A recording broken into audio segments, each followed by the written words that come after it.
నమస్తే, welcome to T Times News. పసిడి ప్రియులకు అలర్ట్, భారీగా తగ్గిన బంగారం ధరలు. అమెరికా అధ్యక్ష ఎన్నికల్లో డొనాల్డ్ ట్రంప్ ఎప్పుడైతే గెలిచారో అప్పటి నుంచి బంగారం ధరలు కుప్పకూలుతున్నాయన్న సంగతి అందరికీ తెలిసిందే. ఇక ఆ తర్వాత పరిస్థితులన్నీ కూడా బంగారం ధర పడేందుకు కారణంగా నిలుస్తున్నాయి.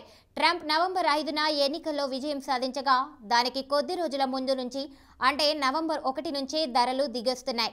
ఈ క్రమంలోనే దీపావళి నుంచి గోల్డ్ రేటు ఏకంగా 6% పతనమయ్యాయి. ఆల్ టైమ్ గరిష్టాల నుంచి ఎంపీఎక్స్ మార్కెట్లో చూసినట్లయితే తులం 6,000కు పైగా పడిపోయింది. ముఖ్యంగా యుఎస్ డాలర్లు పుంజుకుంటుండడం, ద్రవ్యోల్బణం పెరుగుతుండడం ఇందుకు కారణాలుగా ఉన్నాయి. నవంబర్ 15న ఎంపీఎక్స్ గోల్డ్ ఫ్యూచర్స్ 870కి తగ్గి 10 గ్రాముల బంగారం ధర 73,612 వద్ద ఉంది.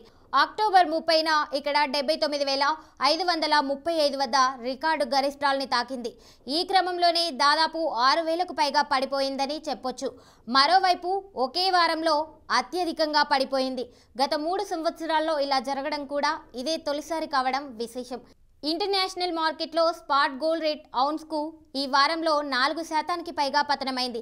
ప్రస్తుతం స్పాట్ గోల్డ్ రేట్ ఔన్స్కు $2,563 వద్ద ఉంది. స్పాట్ సిల్వర్ రేట్ $30.27 వద్ద ట్రేడ్ అవుతుంది. ఇక డాలర్ విషయానికి వస్తే ఒకే నెలలో ఈ వారంలోనే అత్యధికంగా పెరిగింది. యుఎస్ ట్రెజరీ ఈల్డ్స్ కూడా పుంజుకున్నాయి. దేశీయంగా చూస్తే హైదరాబాద్ నగరంలో అక్టోబర్ 31న ఆల్ టైమ్ గరిష్టాల్ని తాకగా అక్కడి నుంచి 15 రోజుల వ్యవధిలో 22 క్యారెట్ల బంగారం ధర 5,200కు పతనమైంది. ప్రస్తుతం తులం రేటు 69,350 వద్ద ఉంది. ఇదే సమయంలో 24 క్యారెట్ల గోల్డ్ రేటు 5,680కి తగ్గి 10 గ్రాములకు 75,650 వద్ద ట్రేడ్ అవుతుంది. ఈ క్రమంలోనే బంగారం ధర ఇంకా తగ్గే అవకాశం ఉందని నిపుణులు చెబుతున్నారు.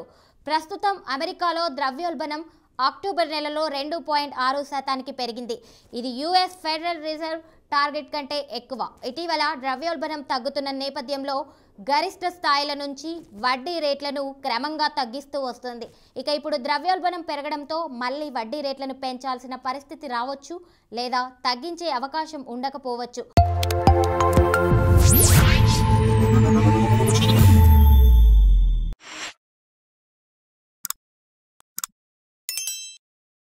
ఫెడ్ వడ్డీ రేట్లను మరింత తగ్గించేందుకు కుదరకపోవచ్చు. ఈ క్రమంలోనే బంగారం లెస్ అట్రాక్టివ్గా మారి అప్పుడు బంగారం ధరలు ఇంకా తగ్గుతూనే ఉంటాయి.